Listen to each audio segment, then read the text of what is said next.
Common question we get here at smallbusinessfunding.com regarding SBA loans is, who are the largest lenders in the country doing SBA loans? In fact, we actually put a page kind of listing out the top 20 SBA lenders each year on our SBA hub page on our website.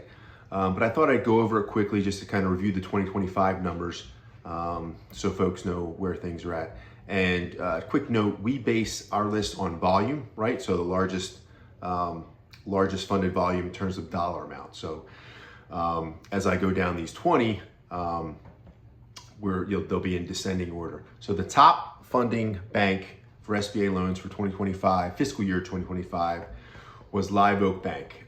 They funded $2.8 billion, almost $2.9 billion in SBA loans over 2,200 units. So that's an average loan size of about 1.2. Second was Huntington National Bank. And then I've got a little cheat sheet down here. I'm looking at New Tech Bank, Northeast Bank, ReadyCap, US Bank, First Internet Bank of Indiana, Celtic, JP Morgan, Byline Bank, G Bank, Wells Fargo, Bank of America, TD Bank, Harvest, First Bank, Lendistry, and United Midwest Savings Bank.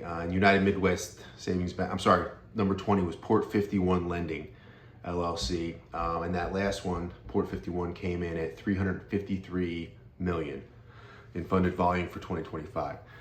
Just a word of warning though, yes, there are some benefits to going with the larger banks, right, in terms of funding volume for SBA. For example, we happen to use Live Oak Bank. They're the number one bank that I listed.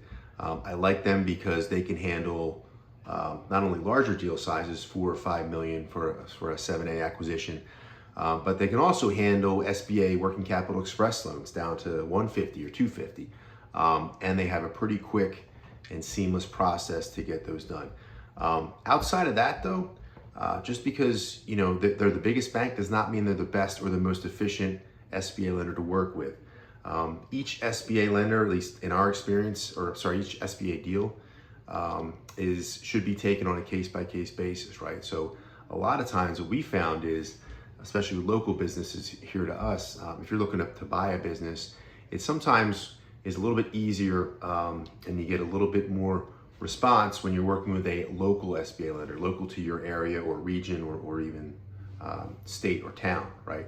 And the reason just is they have boots on the ground there, right? They're a little more familiar with the area, a little more comfortable during underwriting.